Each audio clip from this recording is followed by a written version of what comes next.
Pois bem, vamos começar a falar aqui sobre o nosso segundo ponto, né? É bem interessante que o autor tenha trazido esse ponto aqui como segundo, porque faz sentido ele trazer como segundo ponto o fato de os crentes serem os filhos de Deus, né? O primeiro ponto do nosso estudo falou sobre a maneira como nós interpretamos a Bíblia. E nós fizemos isso lendo Apocalipse 20, o texto que para muita gente é extremamente difícil, né? Nós fizemos isso aqui na escola aberta. Agora a gente vai ler o capítulo 2 do livro 5 pontos da milenismo. Eu falei com vocês, não vou ler tudo. Eu vou trazer aqui dois pontos que eu acho que são importantes. Eu preciso de uma Bíblia aqui também para a gente ler um texto, o texto profético a respeito do tema. E aí, deixa eu só achar aqui. Tá lá em. Tá lá em. O texto que eu mais uso, né? Ezequiel. Por que você usa tanto Ezequiel, Devaí? Porque ele é o mais fácil de entender o que eu vou falar aqui. Ezequiel 34, para vocês entenderem o que o autor deste livro está falando e por que importa para vocês, né? Deixa eu tentar puxar aqui para as duas telas. Aqui não deu. As duas telas hoje vai ser difícil aqui, né? Deixa eu tentar colocar aqui, ó. Porque a gente vai para lá e para cá. Não tem problema, né? Aí tá aí o texto. Beleza, ó. Por que é importante você entender quem são os filhos de Deus de verdade? Dentro da história da redenção, nós temos a restauração do povo de Deus, né? Criação, queda, restauração. E quando se fala dessa restauração, há muita divisão teológica. Uns acham que essa restauração se refere apenas aos judeus, por exemplo. Quem são esses judeus que serão restaurados? Geralmente, eles não têm uma resposta para isso. Por quê? Porque quando Paulo fala sobre os judeus da sua época, esses judeus morrem sem ter recebido salvação. Esses quem? Muitos judeus, não todos, mas muitos judeus. Então não tem como pregar uma restauração de um judeu que morreu, que faleceu. E se você apelar para esse lado, você vai acabar criando uma teologia estranha, né? Onde Jesus acaba salvando os mortos, né? Aqueles que morreram sem Jesus vão ser salvos. Esse caso. Então este é um dos problemas quando se trata do povo de Deus ser o povo judeu apenas, tá? Outros falam que o povo de Deus é separado em duas partes, né? Os judeus e os gentios. Que agora Deus está salvando os gentios e que depois ele vai salvar os judeus. Mas aí surge a mesma questão do primeiro problema. Que judeus? Porque os judeus de hoje para trás, que morreram sem Jesus, eles nunca mais serão restaurados. A não ser que você crie uma teologia que ressuscite condenados e salve condenados. Mas a Bíblia absolutamente não fala sobre isso. A ressurreição é seguida do juízo final e do inferno, como a gente viu no vídeo anterior.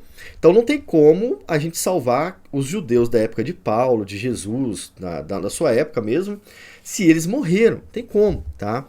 Aí vem a seguinte pergunta: que judeu será salvo? O judeu que estiver vivo lá. Ok, mas esse judeu que está vivo pode ser salvo agora.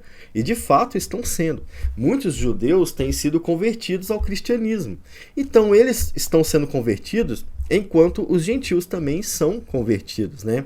E na época de Paulo, isso também acontecia. Paulo era judeu, né? Os apóstolos eram judeus. Os seus discípulos eram judeus, né? A primeira igreja era formada por judeus.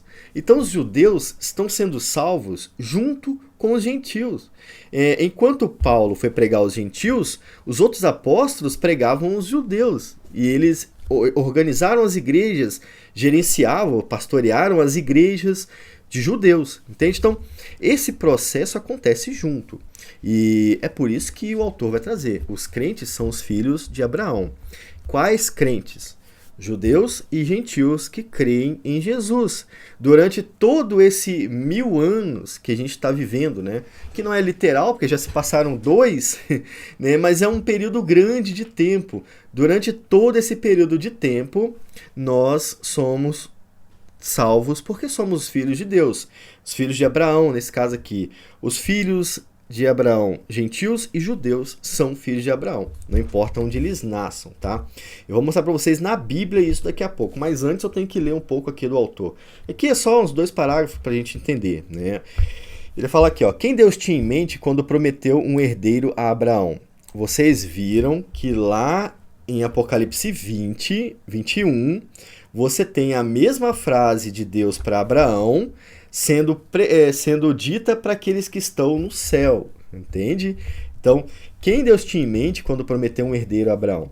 Tratava-se de Ismael ou os ismaelitas. Esse povo aqui não foi o povo de Deus, tá? Era Isaac ou os israelitas. Esses aqui, desses vieram o povo de Deus, obviamente, né?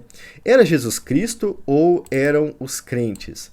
De Jesus vieram o povo de Deus também, mas não era ele exatamente. Aliás, eu entendo que aqui seja ele sim, tá? Eu entendo que seja ele sim. Vamos ver o que o autor vai falar, tomara que ele concorde comigo. Ismael foi o primogênito de Abraão, então faria sentido que ele fosse seu herdeiro. Né? Esse é o sentido humano da coisa, né? Ismael foi o primeiro filho, faria sentido que ele fosse a pessoa que continuaria a aliança da graça por ele, né? Mas não era bem assim.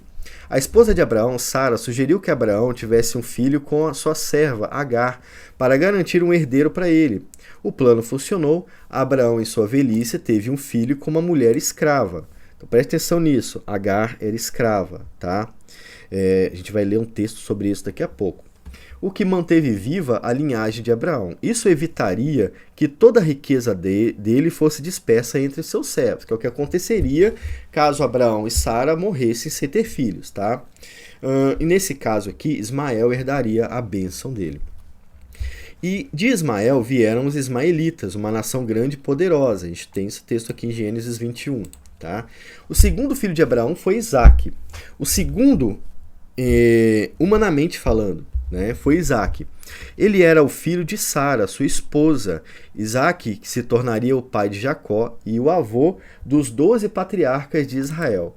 Esses 12 patriarcas de Israel são citados até em Apocalipse para se referir à totalidade do povo de Deus. Tá? Eles são citados em Apocalipse também.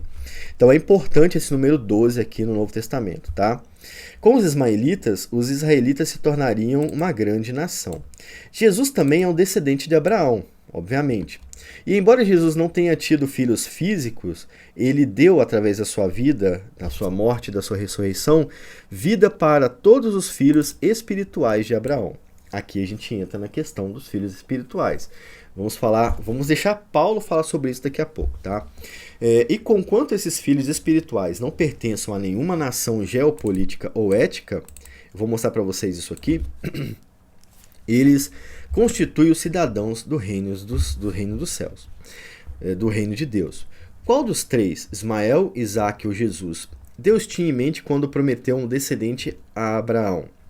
De qual dos três se pode dizer corretamente, darei à tua descendência todas essas terras, e por meio deles serão benditas todas as nações da terra?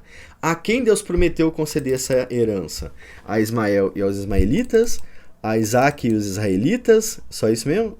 Eu achei que tem o terceiro aqui, né? Jesus e os crentes. Ó. Primeira resposta, não foi a Ismael e aos ismaelitas. Essa resposta é óbvia, né? Ao considerarmos a primeira opção, fica claro que Ismael e seus descendentes físicos, os ismaelitas, não são os herdeiros das bênçãos prometidas. Foi num ato de incredulidade, não de fé, que Abraão buscou suscitar um herdeiro com a serva da sua esposa. Por quê? Deus não disse que Abraão teria um filho. Você vai ter um filho aleatório. Não. Deus disse que ele teria um filho com Sara. E aí, por um momento, eles duvidaram dele, sabe? Poxa, Sara estava idosa e Abraão também estava idoso, né? Eles tinham que arrumar alguma forma de fazer a profecia se cumprir, né? E aí eles arrumaram Agar, que estava ali como uma vítima talvez, mas que foi o que eles fizeram, né? A promessa não era para Abraão e Agar, era para Abraão e Sara. A promessa que Deus fez a Abraão deveria ser recebida pela fé, não pelas obras. Olha aí. Assim, Ismael não era o filho que Deus tinha em mente quando prometeu a Abraão como um herdeiro. Prometeu a Abraão um herdeiro. Então, Definitivamente não era Ismael e os ismaelitas. Não foi Isaac e os israelitas também. Se não foi Ismael e os ismaelitas, talvez tenha sido Isaac e os israelitas, né? Deus não disse que seria através de Isaac que a sua descendência, que a descendência de Abraão seria nomeada. Os israelitas, pelo menos, pareciam pensar que eram filhos prometidos do pacto feito com Abraão. E até hoje eles vivem nisso aí, né? E qual o sentido que o autor está falando? No sentido de que eles, e apenas eles, somente eles, entende? Aquele orgulho judeu da coisa, entende? Eles não só podiam rastrear a sua linhagem até o pai Abraão, mas receberam uma marca especial de identificação que o distinguia de outros grupos étnicos do mundo, a circuncisão. Apesar de que isso também havia em outros povos. Mas, para Yahvé, só o povo judeu, tá? Seu lugar especial no mundo foi ainda mais demarcado quando Deus os escolheu dentre todas as nações do mundo para receberem a sua lei. Então, era como se eles tivessem todas as provas de que eram o povo de Deus. Por causa dessas três bênçãos exteriores, a lei de Deus, a circuncisão e a etnia, os judeus estavam confiantes que eles eram o povo de Deus. Mas tais bênçãos exteriores não significavam necessariamente que os judeus eram o cumprimento do pacto abraâmico. E temos todas as provas disso aqui. Primeira prova, eles não seguiram a vontade de Deus. Eles estavam ali no meio do povo, e eles quem, né? A grande maioria dos judeus não eram crentes, de fato. Havia idólatras, havia prostitutos, havia pessoas ali que eram mais pagãos do que crentes. Isso prova que aquele povo não era o povo de Deus, porque o povo de Deus adoraria apenas a Deus, entende? Isso está também na promessa. Deus seria o Deus deles e eles seriam o seu povo. E isso não acontece de forma espiritual com o povo de Deus. De forma física, o povo segue pelo deserto, eles são libertos do Egito, ok, seguem pelo deserto, eles recebem a lei, ok, recebem a terra prometida, ok. Mas é quando tudo fica calmo, é que eles demonstram não ser povo de Deus. Quando Moisés sobe para o monte, eles demonstram não ser o povo de Deus, criam um bezerro de ouro. E aí, é claro que ali nem todos adoram o bezerro de ouro, mas é o povo que está ali adorando, né? De qualquer forma, eles estão lá. Quando eles entram na Terra Prometida, rapidamente se desviam da vontade de Deus e se corrompem com outros povos. Algo que não aconteceria com o povo de Deus, obviamente, né? O povo selado, o povo da promessa, ele não vai fazer isso. E isso acontece com o povo judeu. Depois vem os profetas, vem os reis, né? Vem os juízes, depois vem os reis. Reis corruptos, né, que desviam todo o povo da vontade de Deus e depois matam os profetas, perseguem aqueles que seguem Jesus, até Atos, judeus perseguindo o povo que segue Jesus, depois sofrem com isso, ou seja, o povo que nasce da descendência física de Isaac também não é o povo de Deus. Entende? É isso que o autor está querendo mostrar. Então, Devaí, mas Deus tem um plano para os judeus. Sim, Deus tem um plano para os judeus. Todo aquele que crê em Jesus será salvo. Aquele que não crê está condenado. Esse é o plano para os judeus. Até que quando Jesus disse isso, ele estava falando para judeu. Você lembra disso? Jesus estava falando para os gentios quando disse que todo aquele que crê será salvo. Ele estava falando para um judeu, o cara que era religioso, que achava que era o topo, né, da pirâmide e que estava condenado ao inferno por não crer em Jesus, tá? Então, tudo isso prova que os judeus físicos não são povo de Deus, mesmo que tenham nascido da linhagem de Abraão. Não é isso que mostra que são judeus de fato, tá? Não é a posse exterior da lei, porque eles tinham a lei, mas não cumpriam a lei também. Eles odiavam a lei. Os rabinos, os mestres da lei, criaram leis sobre as leis para ocultar a lei e fazer a vontade deles. Então não era a posse exterior da lei também. Qual o próximo ponto? Não era a circuncisão externa. Assim como não é o batismo também. Não é porque você é circuncidado que você é do povo de Deus. Esta é uma marca externa, não é uma marca interna. Por isso que muitos profetas vão falar no Antigo Testamento, né, que é melhor sacrificar o nosso coração do que um animal, ou é melhor ser circuncidado na alma do que o animal. É isso que significa, sabe? Não importa o ritual externo. O que importa é a mudança interna. E por isso prova ainda que não era o povo de Deus, os judeus não eram o povo de Deus por causa da circuncisão, tá?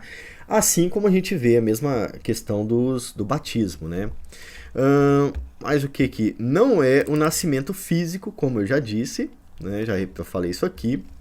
E aí nós temos aqui, Cristo é o descendente de Abraão. Quando você vai para Mateus 1, você vê o profeta, ou você vê o escritor falando exatamente isso, né? Deixa eu pegar aqui Mateus 1, vocês vão ver daqui a pouco. A grande importância de Mateus era escrever isso aqui, ó. Livro da geração de Jesus Cristo, filho de Davi, filho de Abraão. Então é em Jesus que Deus cumpre esta promessa feita lá em Gênesis 17. E ele cumpre de fato e de verdade mesmo. Não é que aqui foi de mentira, que aqui foi parcial. Ele vai cumprir isso aqui na sua volta, onde o seu povo estará reunido, tá? O seu povo verdadeiro estará reunido. Mas nós experimentamos isso aqui, né? Você faz parte do povo de Deus por causa de Jesus, tá? De Jesus. Então ele vai falar aqui, ó, livro da geração de Jesus Cristo, lá no versículo 17, olha o que ele vai falar. De sorte que todas as gerações, desde Abraão até Davi, são 14 gerações. E desde Davi até a deportação para a Babilônia, olha, Mateus contando a história da redenção aqui, né? São 14 gerações, e desde a deportação da Babilônia até Cristo, 14 gerações. Tá? Então, Mateus ligando Jesus a Abraão e falando sobre este que é o cumprimento da profecia de Abraão. Daqui a pouco a gente vai ler ali também, mas por enquanto é esse texto importante para a gente. Então, Cristo é o descendente de Abraão. Se os judeus incrédulos, e eles eram a maioria, não eram os filhos prometidos de Abraão, então quem são os verdadeiros filhos de Abraão? Mais importante ainda, como é possível que os não-judeus se tornem os herdeiros legítimos de Abraão? Olha que coisa, os gentios são considerados também legítimos. E eles são considerados filhos dispersos. E é isso que a gente vai ver aqui. Talvez essa seja a grande importância do vídeo de hoje, tá? É isso que a gente vai ver o profeta falando. Isso está em várias profecias, falando que Deus vai chamar um povo que não era seu. Né? Em qual sentido que esse povo não era seu? Porque todos os povos da terra são de Deus, né? Não existe outro criador.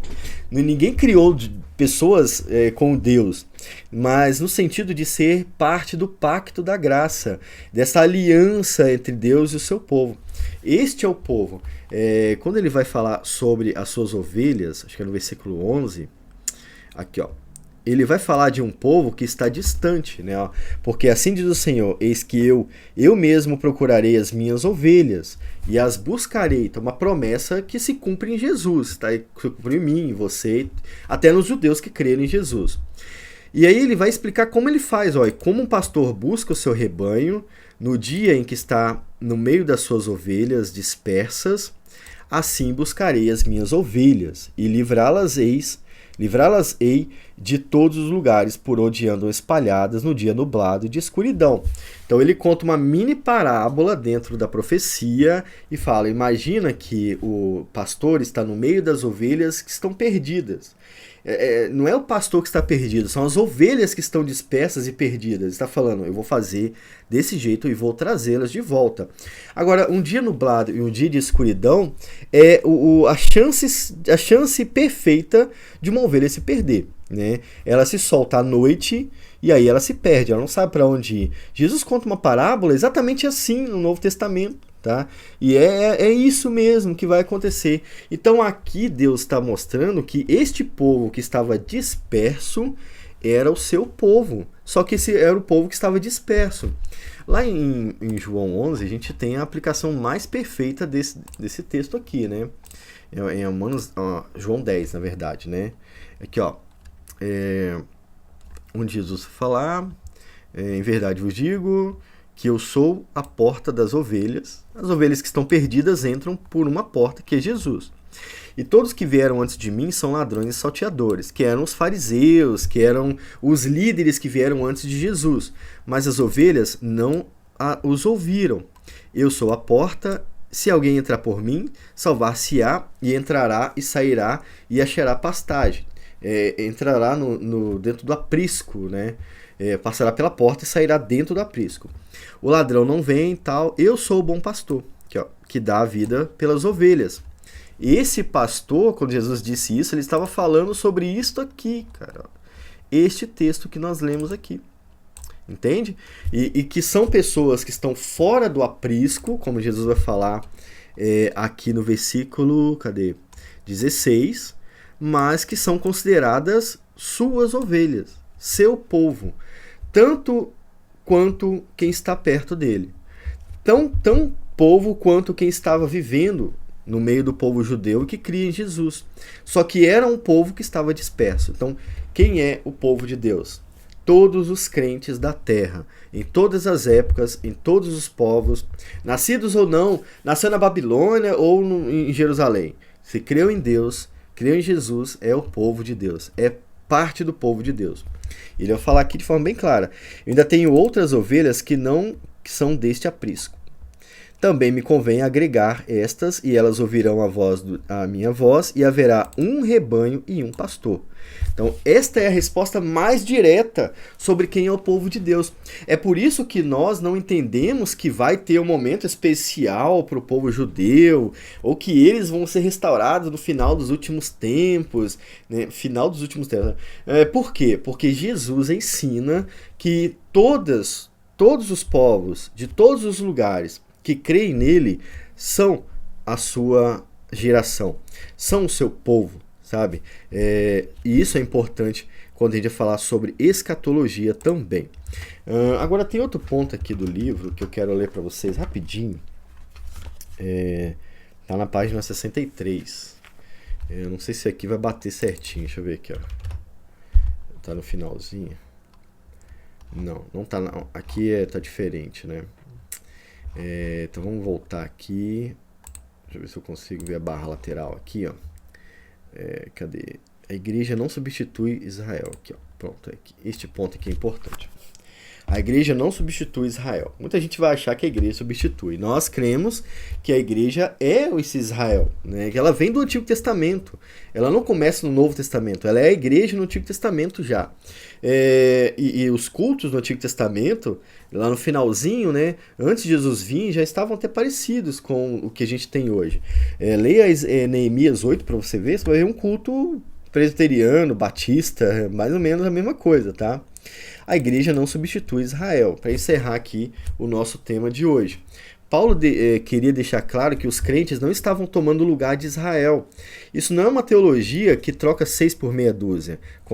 Não é como se o Novo Testamento encontrasse uma nova forma de compreender o significado original do pacto abraâmico. Ao contrário, para explicar o significado original do pacto abraâmico, Paulo compara Israel físico com Ismael e os crentes com Isaac. Então, o Israel físico com Ismael, que era filho da escrava, não era filho legítimo. Aonde que ele fala isso? A gente vai ler, tá em Gálatas, tá? Eu vou encerrar o vídeo lendo ele. Então, Paulo compara Ismael físico com o Israel físico com Ismael, que é o filho ilegítimo, e os crentes com Isaac, que é o filho legítimo. Porque está escrito que Abraão teve 2 filhos, um da escrava e outro da livre. Todavia, o que era da escrava nasceu segundo a carne, mas o que era livre por promessa, nasceu por promessa. Aqui já é o texto, tá? Gálatas 4, deixa eu pegar aqui para a gente ler na nossa Bíblia, porque eu não sei que tradução que usaram ali, né? Eu não olhei. E nem fiquei comparando também, porque tem muita coisa para fazer para mim ficar comparando agora. Então nós vamos direto para a nossa querida ACF. 4:22, olha, eu vou botar na tela daqui a pouco para você. Ó. Aqui. É Paulo falando isso, tá? Não é a opinião do autor, não. Paulo falando, ó. Deixa eu abrir mais a tela aqui para ficar melhor para vocês. 22. 22 mesmo, né? Ó. Porque está escrito que Abraão teve 2 filhos, um da escrava e outro da livre. A da escrava ilegítimo, da livre legítimo. Todavia, o que era da escrava nasceu segundo a carne, Mas o que era da livre? Por meio da promessa. Por que segundo a carne, por meio da promessa? Porque Abraão teve Ismael porque tinha medo. Né? Então ele achou que ele poderia não conseguir cumprir, então ele faltou fé para ele fazer isso. Então ele foi lá, engravidou Agar. Mas o filho verdadeiro era o filho da promessa, que era entre Abraão e Sara, e esse veio, tá? O que se entende por alegoria, que é o que Paulo vai fazer agora, porque estas são duas alianças. São as duas alianças, uma no Monte Sinai, gerando os filhos para a servidão, que é Agar, os filhos da lei, que é Agar. Ora, esta Agar é Sinai, um monte da Arábia, que corresponde a Jerusalém, que agora existe, pois é escrava com seus filhos. Eles eram escravos do pecado. Eles não tinham sido libertos, porque na verdade eles não eram filhos da promessa. Então, dentro do povo de Israel, você já tinha essa divisão. Os filhos de Agar, né, é uma alegoria que Paulo está falando aqui. Os filhos de Agar são aqueles que eram escravos da lei, que viviam pela lei, achavam que a lei salvava, e os filhos de Sara, que viviam pela fé, que eram pela graça de Deus, sabe? Esses são os eleitos de Deus. Estes são os salvos, estes são o povo de Deus. E Paulo está falando isso aqui em Gálatas, cara, é muito sinistro o que ele está falando, né? Ora, esta Agar é o Sinai, um monte da Arábia, que corresponde a Jerusalém, que agora existe. Estava falando daquele tempo dele, pois é escrava com seus filhos. Escravo de quê? Escravo da lei, tá? Mas a Jerusalém, que é de cima, é livre, a qual é mãe de todos nós.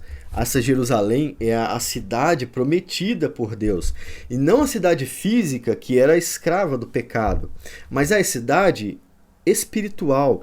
A cidade de cima, ela está ao mesmo tempo em cima e aqui também, né? Quando fala que é a de cima, significa que é a prometida por Deus, não que ela está no céu. É a prometida por Deus, sabe? Que você faz parte. Essa é como é que é o reino de Deus? É o reino invisível de Deus, tá? Este reino é o de cima, que é o reino de todos, a mãe de todos aqui. Até em Apocalipse vai mostrar a cidade santa descendo como uma noiva também, né? São figuras de linguagem. Aí agora Paulo vai trazer um texto de Isaías para continuar na exposição dele. Porque está escrito: Alegra-te, estéril, que não dás à luz, esforça-te e clama tu, que não estás de parto, porque os filhos da solitária são mais do que os da que tem marido. O filho do reino de Deus é maior a quantidade de filhos do que do reino da terra. É isso que Paulo está falando aqui, que Isaías estava falando na verdade, né? E Paulo está citando por causa disso. Mas nós, irmãos, somos filhos da promessa, como Isaque. Nós quem? Todos os crentes são esses filhos da promessa. Você achou que eu ia citar Romanos 9, né? É que Paulo fala a mesma coisa lá. Mas aqui ele está usando o Antigo Testamento para exemplificar o que ele está falando. Então aqui é mais fácil. Todos os que são... vamos a Romanos 9 para ver isso aqui. É melhor ir lá em Romanos 9, que você entende, para a gente encerrar o vídeo. Acabei passando mais, né? Tá bom. Romanos 9, Paulo vai falar a mesma coisa. Jesus falou a mesma coisa também. Então isso aqui não é a teologia de Paulo, isso aqui é a teologia bíblica sobre os filhos de Deus, tá? Os israelitas, dos quais é a adoção de filhos, e a glória, e as alianças, e a lei, o culto e as promessas, as coisas físicas, tá? Eles tinham tudo isso, mas eles não eram filhos de Deus, filhos da promessa nesse caso, né? Nem por serem descendência de Abraão, são todos filhos, mas em Isaque chamarei a tua descendência. Mesma coisa que ele está falando na carta aos Gálatas. Isto é, não são os filhos da carne que são os filhos de Deus, mas os filhos da promessa são contados filhos de Deus. Esses filhos da promessa, ele está falando aqui em Gálatas, eu nem mostrei, né? Mostrei. Esses filhos da promessa aqui em Gálatas são considerados os filhos da fé.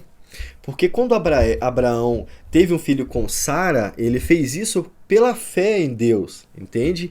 Enquanto quando ele fez com a Agar, ele fez pelas obras. Olha, a mesma linguagem sendo mostrado com exemplos diferentes, né? Então, ele está falando a mesma coisa aqui. Deixa eu ver se ele vai falar mais claro aqui. Porque foi dito... Não, acho que mais claro do que ele já falou ali em cima. Aqui, é mais claro esse aqui, né? Pois a Moisés, ele diz, né? Compadecer-me-ei de quem me compadecer, e terei misericórdia de quem eu tiver misericórdia. Assim, pois, isso não depende do que quer, nem do que corre, mas de Deus, que se compadece. Paulo falando isso aqui. Agora, Jesus falou algo parecido, né? Lá em João 1, João 1 mesmo, foi Jesus, que é João falando, né? Não é Jesus, é João falando mesmo, ó. Veio para os seus e os seus não recebeu. Quando fala aqui os seus, esses seus aqui é a nação física, né? Os judeus não receberam, mas a todos quanto o receberam, deu-lhes o poder de serem feitos filhos de Deus. São os filhos da promessa. Esses filhos da promessa não são salvos porque nasceram ali, mas porque foram feitos assim, feitos para serem filhos de Deus. Esses são os que creem no seu nome. Quando o autor escreve isso, ele está falando sobre judeus, tá? Para judeus, né? Mas de forma geral, para todos os que recebem Jesus, que é o que acontece depois, né? Isso aqui é o início do evangelho. E aí ele vai falar, ó, estes não nasceram do sangue. Esses filhos judeus não são judeus. É como o autor estava falando nos 5 pontos do milenismo, né? O João falou a mesma coisa no evangelho. Estes não nascem do sangue, ou seja, não são linhagem de judeus, eles não são linhagem direta do povo judeu. Esse também não nasce da vontade da carne, ou seja, não é só querer que você vai mudar. Como o filho pródigo, como o jovem rico, né? Não é só você, não é assim que acontece, tá? E também não é da vontade do homem, não. Esses nascem de Deus. O povo de Deus, o povo da promessa, é o povo criado por Deus. Isto é importante na história da redenção, porque senão você vai criar várias voltas de Jesus, a salvação de judeus, o judeu domina o mundo, há um templo no judaísmo, Jesus vai para o templo, há novos sacrifícios. Tudo isso vem dessa má compreensão de quem é o povo de Deus. Então olha que interessante, parecia não importar, né? Mas importa muito. Nosso primeiro ponto é esse aqui, saber quem é o povo de Deus. Nosso segundo ponto, na verdade, né? Eu espero que vocês tenham entendido essa questão. Se tiver dúvidas sobre isso, a gente vai comentar aqui embaixo, talvez até grave um vídeo das dúvidas, né? Mas é importante que vocês passem a enxergar isso na Bíblia, tá? Leiam as escrituras, nós lemos Ezequiel 34, você pode ler Isaías 40, tá? Em Isaías 40 também tem a história da redenção e a história da salvação para todas as nações que creem em Jesus. Isaías 40, Isaías 2, você tem Ezequiel 34, 36, você tem Isaías 53 também, se não me engano, você tem João 10, você tem João 11, você tem Gálatas 4 aqui, como a gente falou, você tem Romanos 8, 9 e 10 falando a mesma coisa, enfim, tem mais texto, porque eu não vou lembrar de tudo agora, né? Nem preciso ter uma mente tão grande assim, mas enfim, ficou claro quem são os filhos de Deus, né? Os filhos da promessa. Eu, você, os judeus que creem em Jesus e tudo mais. Fica com Deus e até o próximo vídeo aqui no canal sobre os 5 pontos do amilenismo. Tchau!